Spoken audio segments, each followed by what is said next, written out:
Of course, Idaho has decided to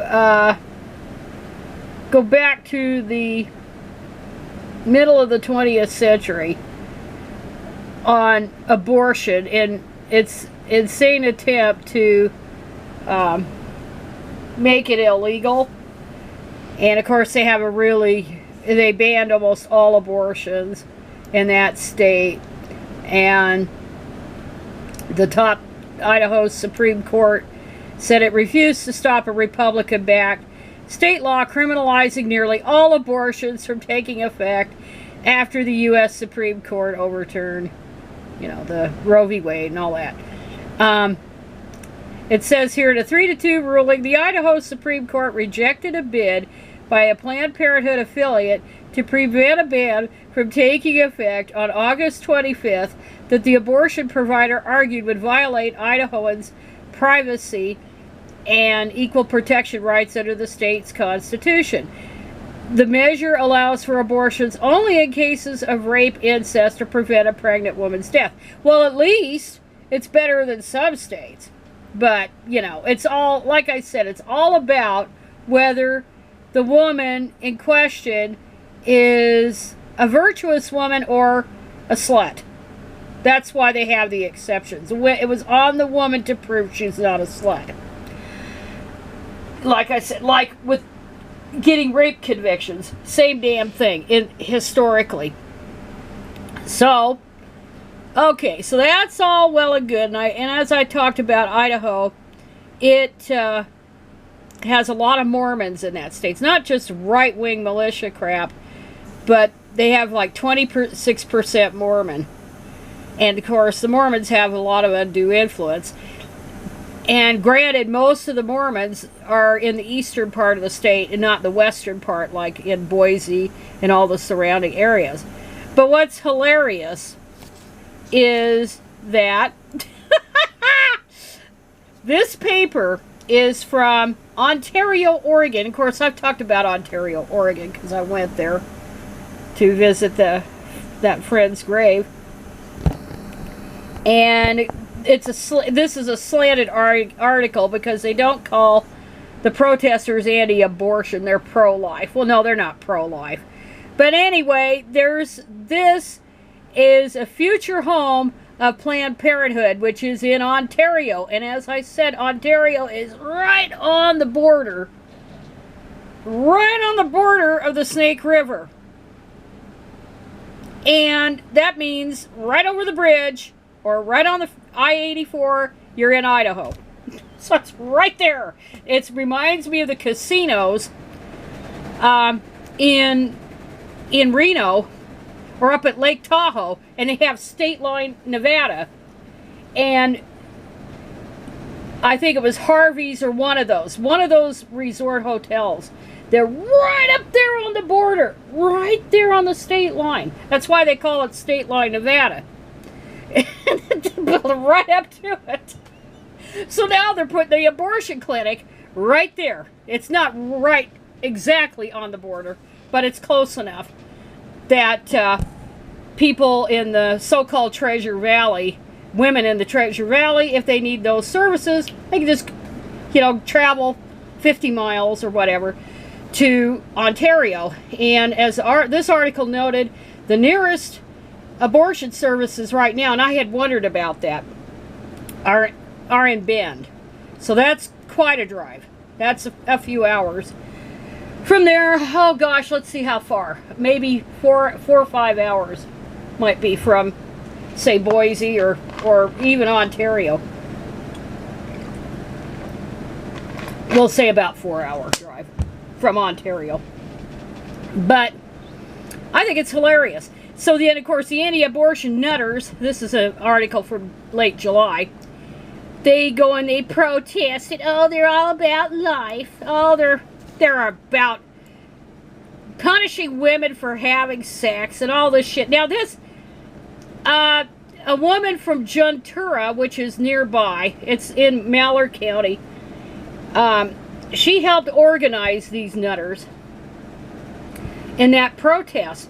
Her name is Bence.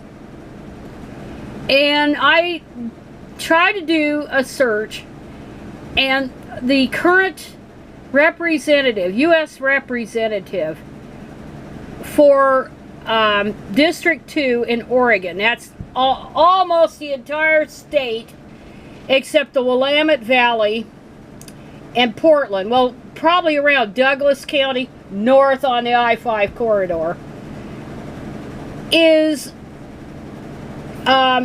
District 2. And Cliff Bentz is the representative, and I'm wondering if Carly is related to him. That's not his wife's name, that's not his kid's name, but I wonder if it's a sister, if it's a cousin, somebody. It has to be somebody related to him, because Bentz is not a common name, and he is from Ontario, Cliff Bentz. So I might have to do more digging about her, but it doesn't matter, except this was largely organized or affiliated with the Catholic Church, and probably some nutter evangelical outfits. And let's see, they had some Catholic officials there, like nuns and priests. And let's see, it's all about the life. Oh, look at this. Yeah, now this is a dude here who's saying his first reason he does not want to see Ontario become a hub for Planned Parenthood. Well, take that up with Idaho, dipshit. Take it up with Idaho. Because they're the ones, the politicians there are the ones that banned abortions. So take it up with them, not with Planned Parenthood.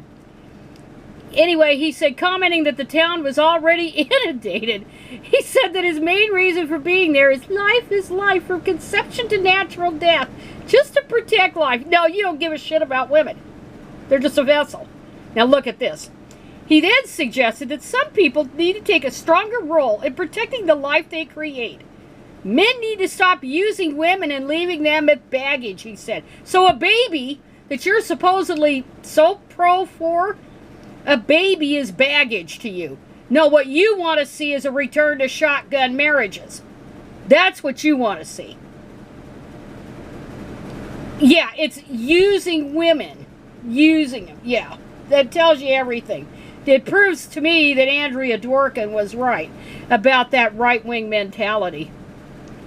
That that pregnancy is the way to get men to be held accountable for what they do to women, whereas abortion takes that supposed power away. That's what they think. They have very screwed up thinking. But anyway, I thought this was kind of interesting, because I had asked in a previous video about this, about whether they were going to have, whether there were abortion clinics in Ontario, Oregon, but that answered my question. And so anyway, but just as an addendum, you know, when I went to that cemetery there in Eagle, Idaho, that veterans cemetery, there is not empty space near where that guy is interred and his brother. So the sister, if she has ideas about being interred there, assuming she or her husband are veterans, and they may not, neither one might not be a veteran anyway. But if they are, they're going to have to be interred somewhere else, because that entire wall there is packed. There's oodles and oodles of empty space nearby on other walls, but that particular wall, nah. And how nice that was, how easy it was to find his niche, by the way, once I found the cemetery. But that was like 2 months ago already. So anyway, and I'm still fighting the grief on that, so I don't think that's ever going to go away. But anyway, I thought I'd go ahead and mention this thing about Idaho. And Planned Parenthood is already getting a clinic nearby Ontario. It's as close to Idaho as it gets. You look at it on a map, it looks like it's really remote. if you look at an Oregon map, it looks like it's out in the middle of nowhere, and Vail's out in the middle of nowhere. But in reality, Ontario is basically a suburb of Boise, Idaho.